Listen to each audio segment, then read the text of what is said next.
আপনাদের স্বাগত জানাই আমার কথা শোনার জন্য। বেশ কয়েকদিন বিরতি দিয়ে আমি আবার আপনাদের সামনে। কেউ হয়তো জানেন, কেউ জানেন না কেন আমার এই বিরতি। আমি যে সংগঠনটির সঙ্গে যুক্ত নির্বাহী পরিচালক হিসেবে, centre for governance studies CGS, তৃতীয়বারের মতো এবার বে অফ বেঙ্গল কনভারসেশন বা একটি আন্তর্জাতিক সম্মেলন আয়োজন করলো বাংলাদেশে। এর আগে 2 বছর এই আয়োজনটি CGS করেছে প্রবল বাধা বিপত্তির মধ্যে। সে সম্পর্কে আমি কিছুটা আপনাদের বলবার চেষ্টা করবো এবং এবারের কনফারেন্সটি কী হলো সেটাও একটা ধারণা দেওয়ার চেষ্টা করবো এবং কনফারেন্সটি আসলে কি সেটা খানিকটা আপনাদের সামনে বলবার চেষ্টা করবো এবং সামনে আমরা কি চাই সেটাও এর মধ্যে দিয়ে বলবার চেষ্টা করবো। আমি পৃথিবীর বিভিন্ন প্রান্তে বিভিন্ন আন্তর্জাতিক সম্মেলনে বছরের বিভিন্ন সময়ে বহু বছর ধরে যোগ দিই এবং সেই সব সম্মেলনে অংশগ্রহণ করতে গিয়ে মনে হয়েছে যে এইসব সম্মেলনগুলোর কিছু পারপাস থাকে। যেখানে এটা আয়োজন হয় সেই দেশের পরিচিতি বাড়ে, সেই দেশের সঙ্গে বিশ্বের বিভিন্ন প্রান্তের মানুষের সংযোগ বাড়ে, সেই দেশের ব্যবসা বাণিজ্য নানা ক্ষেত্রে এক ধরনের যোগাযোগ তৈরি হয় অন্যান্য দেশগুলোর সঙ্গে এবং কূটনৈতিক সহ নানা বিষয়ে একটা সম্পর্ক তৈরি হয় এবং সেই দেশের ইন্টেলেকচুয়াল কমিউনিটি, মিডিয়া, পলিটিশিয়ানস বা পলিসি মেকার্স, বিজনেস কমিউনিটি তারা একটা বড় নেটওয়ার্ক তৈরি করতে পারে এবং পারস্পরিক আদান প্রদানের মধ্য দিয়ে সকলেই সমৃদ্ধ হয়, কিছু সিদ্ধান্ত হয়, কিছু কনসেনসাস তৈরি হয় গ্লোবালি, রিজিওনালি, যেটা আসলে গোটা পৃথিবীর জন্য কল্যাণ করে। কোনো কনফারেন্স একেবারেই যেই দেশে হয় সেই দেশকে কেন্দ্র করে বা সেই দেশের শুধুমাত্র সেই দেশের স্বার্থ সংশ্লিষ্ট বিষয়ে কোনো কনফারেন্স কেবলমাত্র আঞ্চলিক পরিসরের মধ্যে এবং কোনো কনফারেন্স গ্লোবাল একটা আউটলুক তার থাকে। আমি মানুষটা ছোট কিন্তু আমার স্বপ্নটা সবসময় বড় এবং ব্যক্তিগত স্বার্থ, ব্যবসা বাণিজ্য, অর্থনৈতিক এটা সেটা সেদিকে আমার খুব নজর নেই। কারণ আমি এই যা করি, এই যে তৃতীয় মাত্রা করি, এই যে আপনাদের সঙ্গে কথা বলছি বা লেখালেখি করি বা CGS এর কাজকর্ম করি, এগুলো আমি এনজয় করি এবং যে কারণে এই যে অনেক সময় বলি না আমি যে সরকারি দায়িত্ব, রাষ্ট্রীয় দায়িত্ব, এটা ওটা, ব্যবসা বাণিজ্য, এর মধ্যে আমি নেই, কারণ আমি ওই লাইফটা এনজয় করি না। এবং আমি মনে করি দেশের প্রত্যেকটি মানুষ, এমনকি রাস্তায় যে ঝাড়ু দেয় সেও দেশের জন্য কন্ট্রিবিউট করে এবং প্রত্যেকটা মানুষ নিজ নিজ জায়গা থেকে কন্ট্রিবিউট করতে পারে। সো এরকম একটা চিন্তা থেকে আমি বিশ্বের কিছু প্রতিষ্ঠানের সঙ্গে তাদের অ্যালামনাই নানান প্রোগ্রামে, নানান স্কুলে অংশ নেওয়া, লেখাপড়া করবার সুবাদে তাদের অ্যালামনাই এবং সেই সূত্রে ভারতের একটা বড় অর্গানাইজেশন আছে অবজারভার রিসার্চ ফাউন্ডেশন, সেটি পক্ষে বিপক্ষে নানা রকমের কথাবার্তা আছে, কিন্তু তারা একটা ডায়ালগ করে প্রতি বছর, রাইজিনা ডায়ালগ। এই ডায়ালগটি আন্তর্জাতিক পরিসরে ইতিমধ্যেই একটা সমাদৃত বড় ইন্টারন্যাশনাল কনফারেন্স। ওয়ারএফের একটা প্রোগ্রাম আছে AFCG, Asian forum on global governance. আমি তার অ্যালামনাই বহু বছর ধরে, কারণ আমি ওদের ওই প্রোগ্রামটাতে অংশ নিয়েছিলাম। সেই সূত্র ধরে ওয়ারএফের কর্তা ব্যক্তিদের, বিশেষ করে তার প্রেসিডেন্ট সমীর সোরেন, সে আমার বন্ধুর মতো।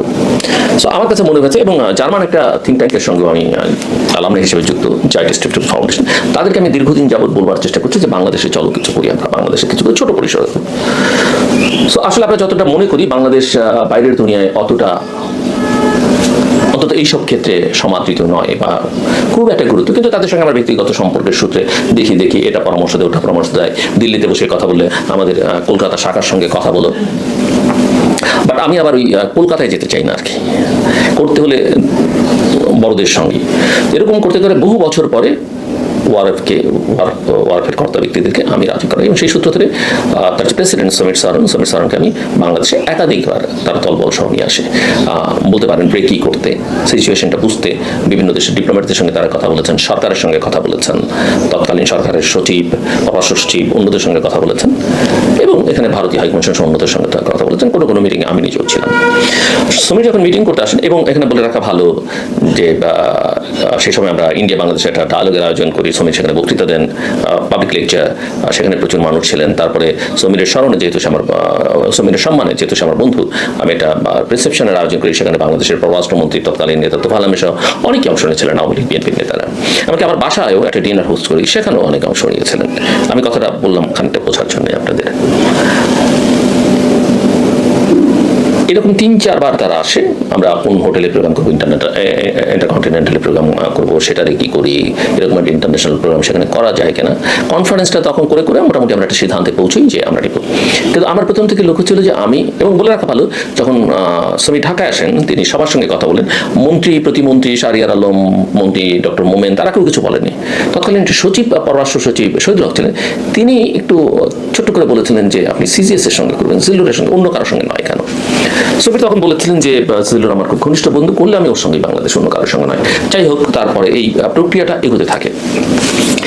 এগুতে একটা পর্যায়ে আমরা নাম ঠিক করি, যেটা অনেক নামে আমরা চিন্তা করেছি, ঢাকা গ্লোবাল ডায়ালগ আমরা করবো। 2019 সালের ঘটনা বলছি।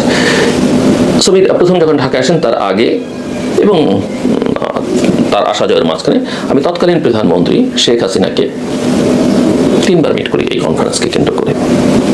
বলে রাখা ভালো যে, আবারও বলে রাখা ভালো যে এই যে শেখ হাসিনার সঙ্গে আমি যোগাযোগ করলাম, তার মানে আমি কিন্তু শেখ হাসিনার দল করি না, আমি বিএনপিও করি না, বাট আমার ওই অ্যাক্সেসটা আছে, বা যে কোনো কারণই হোক। আমি এর আগেও আপনাদের বলেছি যে শেখ হাসিনা যখন আমি তৃতীয় মাত্রার জন্য ইন্টারভিউ নিতে গেছি, নেওয়ার কথা বলেছি, উনি বলেছেন তোমাকে আমার বিরোধিতা বন্ধ করতে হবে, তাহলে আমি তোমাকে ইন্টারভিউ দিব।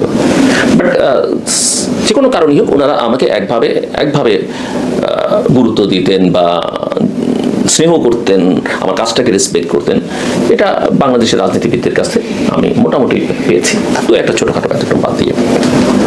এবং আমার এইসব যোগাযোগের ক্ষেত্রে আমি কখনো, যেটা হওয়া উচিত অধিকাংশ ক্ষেত্রে, এটা প্রসিজিওরের মধ্যে দিয়ে যাওয়া বা একটা নিয়ম নীতি মেনে, আমি কখনো শেখ হাসিনার সঙ্গে, উনি যখন বিরোধী দলের নেত্রীও ছিলেন, আমাকে অনেক নেতাদের ক্ষেত্রেই করতে হয়, হোসেন মোহাম্মদ এরশাদ অন্যদের ক্ষেত্রে কোনো এপিএস এর মাধ্যমে যোগাযোগ করে না। আমি কাউকে ছোট করছি না, বাট আমার সম্পর্কের মাত্রাটা ওই জায়গায়, আমি টেক্সট করলে আমি অ্যাপয়েন্টমেন্ট পেয়েছি, নিশ্চয়ই তারপরে অফিস তার যোগাযোগ করেছে। এবং আমি যখন এই কনফারেন্স নিয়ে কথাবার্তা বলি, প্রথম আমার মনে আছে শেখ হাসিনা বলতেন এগুলো এই কনফারেন্স করবে, আমি তো ওয়ার্ল্ড ইকোনমিক ফোরামে যাই, অনেক ঠান্ডা, এগুলো আর ভালো লাগে না। দ্বিতীয় দফা, তৃতীয় দফা, এক দফায় উনি আমাকে এসে বললেন, ঠিক আছে আমি যেতে পারবো না, আমি তো আমাকে কোনো একটা মন্ত্রী ঠিক করে দিই। কিন্তু ওয়ারেফে চাইছিল যে প্রধানমন্ত্রী, এবং এই ধরনের কনফারেন্সে আসলে ওই লেভেলের একজন নীতি থাকা উচিত। এবং তারপরে উনি বললেন ওনার চোখে ব্যথা, ওনার কানের সমস্যা, উনি আসলে অ্যাটেন্ড করতে চান না। এনিওয়ে, আমি আমার চেষ্টা করেছি, ওদেরকে জানিয়েছি। বাট ধীরে ধীরে বোঝা যাচ্ছে যে উনি আসলে আমার অনুষ্ঠানে বিএনপি নেতারা কি বলতেন সেগুলো আমাকে শোনাতেন। যেমন একটা কথা আমার এখন মনে আছে যে, বেগম খালেদা জিয়া সব ইলেকশনে পাশ করে আমি ফেল করি, এগুলো কি ধরনের কথা। বা এমনও বলেছেন যে, আমি তো 2008-এর ইলেকশনে 14 ইলেকশন কি ফেয়ার হয়নি।